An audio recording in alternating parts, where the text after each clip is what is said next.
Hello, good morning everyone. So, hindi na po sana akong mag-video guys kaso mayroon po nagtatanong kung nasaan daw po yung sumada ng iba. So, kung halimbawa guys wala po sa sumada, mayroong nakikita nyo is pangalan lamang, ibig sabihin po ay mayroon po siyang video na nakahiwalay or nakapost na hiwalay. So, ano nyo lang po yung ating pong Facebook, makikita nyo naman yan po. Halimbawa, wala po tayong nakita, wala nyo nakita ang Marikina at Bulacan, so ibig sabihin ay mayroon pong nakapost.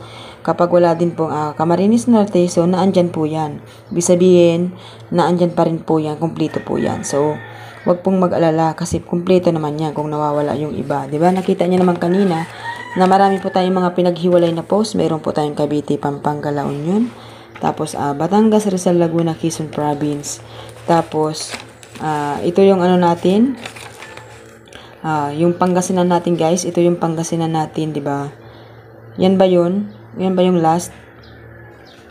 Hindi. Merong last data eh. Hindi yata yun yung last. Parang hindi, nandito palagay sa kabilang cellphone. Okay.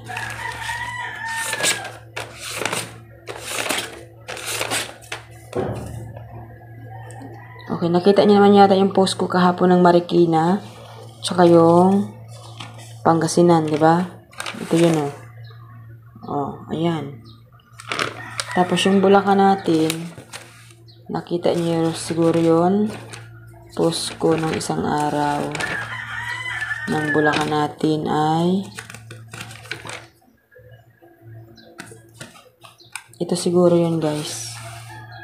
Ito ba yun? Pangasinan din ata ito. Pangasinan at Olonga po.